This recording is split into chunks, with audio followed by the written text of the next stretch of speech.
Ladies and gentlemen, good day to you all at our New Vision Channel studios with our honorable guest today, Mr. Omar Faruk Osman. Mr. Omar is a journalist by profession, an international human rights activist. He's the Secretary General of the National Union of Somali Journalists. He's the member of the Executive Committee of the International Federation of Journalists and also a member of the Executive Committee of the International Trade Union Confederation. Welcome, Mr. Omar. At the beginning, how would you briefly describe the legal and professional situation of human rights of your fellow journalists and media people around the globe? Just to have a general idea as a reference point of comparison when we come to discuss the same situation in Sudan. Well, first of all, thank you very much for having me and for inviting me to your studios today. And I really feel that it's very important we discuss this situation that journalists work and live in, in the globally, but also in more particularly in our own region and in our respective countries. Journalists in the world globally are being attacked from every corner. They're being denied the twin freedoms, the freedom of expression and the freedom of association. This is, a problem that is facing journalists and journalism, and it has been, incriminating in some way the work of journalists and putting them in a very difficult position. So for us as journalists and leaders of journalists, we feel that the situation is very dangerous and very precarious. Back to the Sudanese situation, Mr. Omar. As you know, there has been many confiscations and or closure of media institutions like newspapers, broadcasting radio channels, satellite TV channels, and moreover, journalists and media professionals, some of whom have been harassed and subject to unfair dismissal from their jobs, or in some situations, it went as far as imprisonment of some journalists who have been described by their peers as respectful, fair, and qualified professionals. All this has led some media owners or journalists to flee the country in fear for their lives and rights to freedom of opinion and expression, to say the least. For example, Ashuruk TV, Taiba TV channel, Al Furqan radio station, newspapers like Al-Raya Al-Aam, Al-Sudani, and Sudan Vision. Moreover, access has been restricted and denied to about 32 websites affiliated with these newspapers and websites and activists. Journalists were not spared the arbitrary detention, which included even the head of the Sudan Journalists Union, after this union has been dissolved by the ERC, without a judicial order. The number of workers who were displaced from these institutions has reached more than 2,000, reportedly. So, Mr. Omar, how did this affect and still is affecting the image of Sudan in international forums and community? In other words, how is this situation being dealt with? What is the official position of the International Federation of Journalists? It has severely impacted the reputation of Sudan and the Sudanese authorities with regard to the international community, especially when it comes to the global community of journalists, trade unionists, and human rights, because we believe what is happening is an attack on fundamental freedoms of expression and association. When I say freedom of expression, I mean the right to freedom of press, the right for journalists to operate freely and without censorship, and the news media organization is to operate independently. And that has not been happening. With the arrival of the new administration led by former Prime Minister Hamdouk and his administration, the situation of journalists and trade unions has become very precarious, to be honest with you. And so many of us in the region, we were very much concerned because I come from Somalia, where journalists are killed or arrested, and it's called the most dangerous country to be journalists in Africa. But then we have seen the situation in Sudan is becoming more precarious even than us, where journalists are being kicked out from their newsrooms, where media houses are being closed down, where the Union of Journalists has been closed down illegally. When I say illegally, because there was no decision from the judicial authorities of the country. It was a unilateral executive decision. And that is a gross violation of the right to freedom of association, that you cannot go in and close down a union of journalists, as you wish, as a government official. For us, we have that kind of experience in Somalia. For 9 years, we have been battling the same situation, and finally we won, and we are vindicated. And it's really disgrace that, when Sudan was expected to transition successfully to democracy and the rule of law, and respecting and upholding its international human rights obligations, it has suddenly descended to in a state, institutions that is, going down to destroy the civic movement. It's like the trade union organization. It's like, the journalist organizations. We had the largest number of exiled journalists in the region as Somalia. But now Sudan is far more ahead of us in terms of having exiled journalists. And you could imagine how is it, to have journalists flee from their country, not because of civil war, not because of terrorism, not because of something else, but an oppression organized and executed by these very institutions that were supposed to protect and defend those poor and vulnerable journalists. So it's very damaging for Sudan, who has been a member of the UN Human Rights Council, who has been an active player in the global communities, in the African Union Peace and Security Council. For them to be like that, it was really very depressing. Mr. Omar, as you know, the Sudanese Workers' Union Federation are trying and campaigning now to regain their legitimate status. They're campaigning worldwide. What is your union doing now to help them in their just situation? I want you to know this. Whatever that is happening in Sudan, especially on the violations of human and labor rights, has been globally condemned. The International Trade Union Confederation, which we are a member of it, and the African Regional Organization of the International Trade Union Confederation, ITUC Africa, have been strongly condemning and expressing solidarity to the workers, journalists of Sudan, because the oppression there is clearly, government organized oppression, and the Sudanese Workers Federation, has a legitimate right to exist, to operate freely and independently without any interference from state institutions. And that is very despicable to see the very institutions that were supposed to promote democratic rights of citizens, including the right of freedom of association, are clamping down the workers' rights just because they want to use a very flimsy argument that they are after, going Bashir administration and his associates. Workers are workers.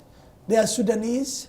They are organized independently in their own trade unions, and they should exist independently with or without any administration or political establishment. Mr. Omar, everyone has the right to liberty, security, medical care, and life.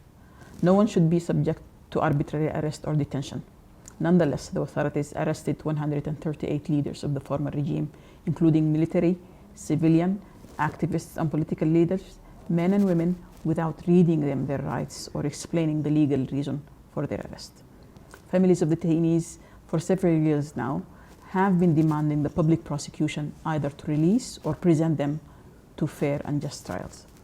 Some were released after spending varying periods of imprisonment, months to years, without knowing why were they even arrested in the first place. They are imprisoned under harsh conditions in cells lacking the minimum basic standards of human rights. Some are old, over 70 years of age.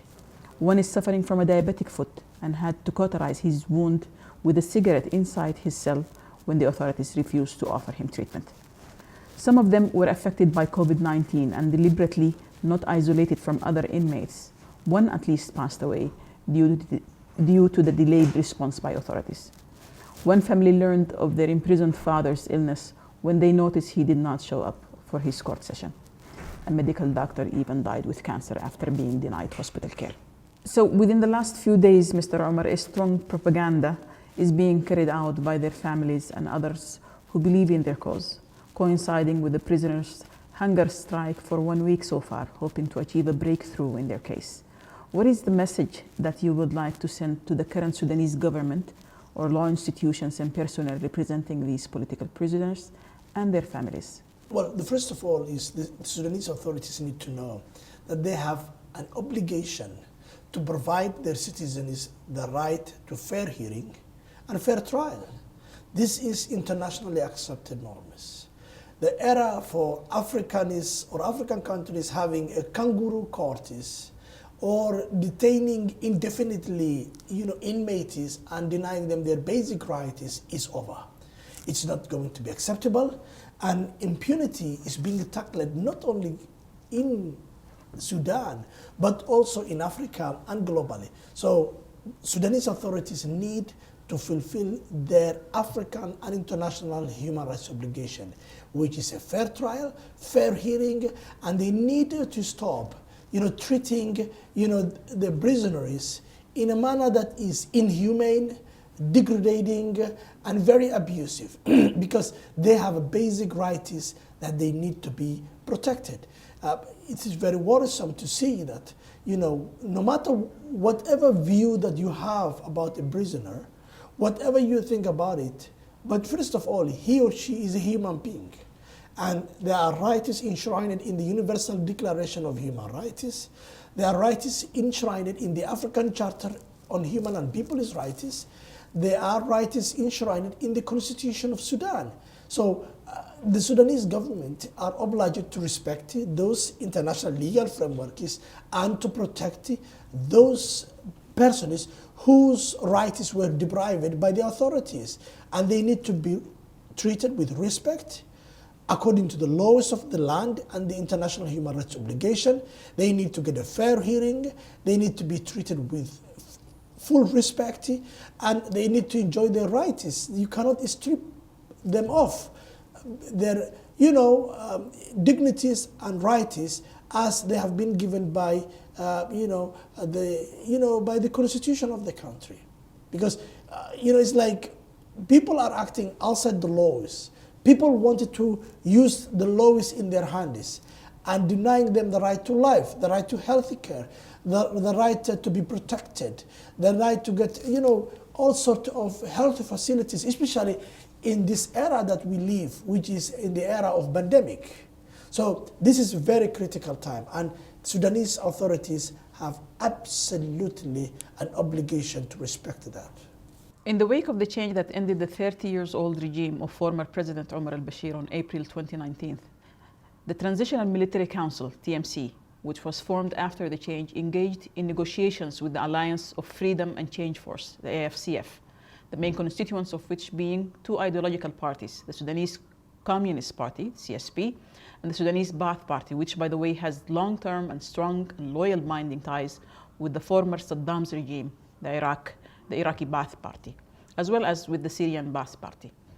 The so-called Empowerment Removal Committee, the ERC, has been formulated from the constituents of these political elements of these parties. In other words, political members with judicial power and legal tools disseminate the June 30th regime through the dissolution of any organization associated with hospitals, universities, professional or student unions, labor unions, national and international public and private sector companies, and ending the service of their employees.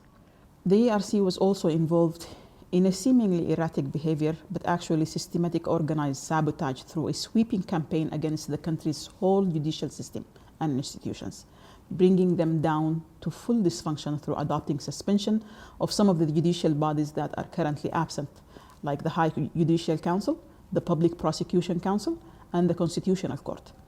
The country now has no Chief Justice, no Attorney General, and no Auditor General. In addition to the absence of the Legislative Council, leading to the current disruption and concentration of legislative powers in the hands of the executive body, which became the opponent, the referee, and the legislator of laws that need the popular will to pass them.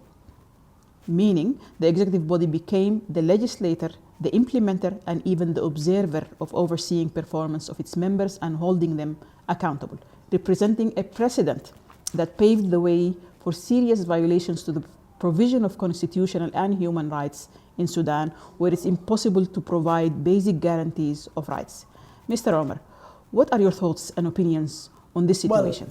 Well, to be honest with you, first of all, as people who have been advocating for human rights and labor rights, we wanted to be very clear on this. There is no authority that we can say have both political and judicial powers at the same time.